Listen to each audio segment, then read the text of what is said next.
سنتے گانوں اور دیکھتی آنکھوں کو بیارٹون کڈز کی طرف سے السلام علیکم۔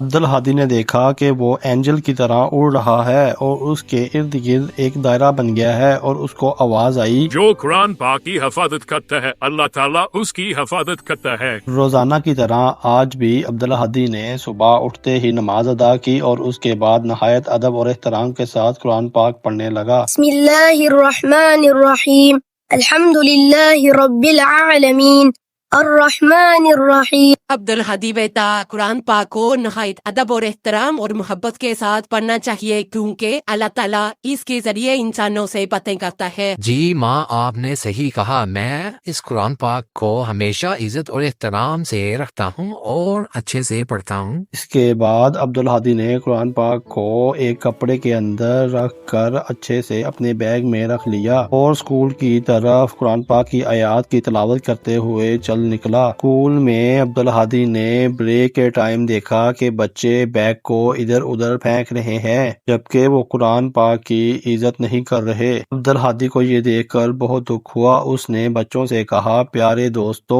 ہمیں قرآن پاک کی حفاظت کرنی چاہیے اور احتیاط کے ساتھ اس کو رکھنا چاہیے، یہ باقی کتابوں کی طرح نہیں ہے۔ تو بچوں نے کہا، عبدالہادی تم کیوں پریشان ہوتے ہو؟ ہم نے کچھ بھی نہیں کیا، یہ بھی باقی کتابوں کی طرح ہے۔ یہ کہہ کر تمام بچے عبدالہادی پر ہنسنے لگ گئے جیسے اس کا مذاق اڑا رہے ہوں۔ آج رات عبدالہادی قرآن پاک کی تلاوت کرتے کرتے ہی سو گیا تو اس نے خواب میں دیکھا، میں قرآن پاک پڑھ رہا ہوں اور قرآن پاک اچانک سے ہوا میں اڑنے لگا اور اس میں سے روشنی نکل آئی، جبکہ عبدالہادی ایک اینجل کی طرح ہوا میں اڑنے لگا اور اس کے ارد گرد ایک دائرہ بن گیا، اور آواز آئی کہ جو قرآن پاک کی حفاظت کرتا ہے اللہ تعالیٰ اس کی حفاظت کرتا ہے۔ صبح اٹھنے کے بعد عبدالہادی نے قرآن پاک کی نہایت اچھے طریقے سے تلاوت کی، اس کے بعد اسکول کے لیے چلا گیا۔ بچوں نے دیکھا کہ عبدالہادی میں سے ایک بہت پیاری میٹھی میٹھی سی روشنی نکل رہی ہے اور خوشبو آ رہی ہے۔ اسکول میں ٹیچر نے سب بچوں کو قرآن پاک کی فضیلت کے بارے میں بتایا اور اس کے احترام کو لازمی قرار دیا۔ استاد کی بات سن کر کل والے بچے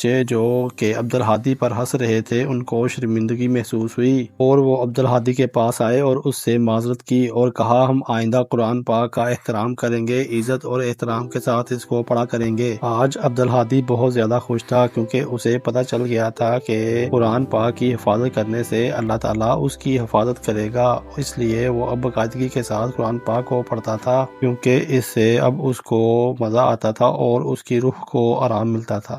اس طرح کی پیاری پیاری ویڈیوز دیکھنے کے لیے ہمارے چینل بیارٹون کڈز کو لائک کریں، سبسکرائب کریں اور شیئر کریں۔ شکریہ۔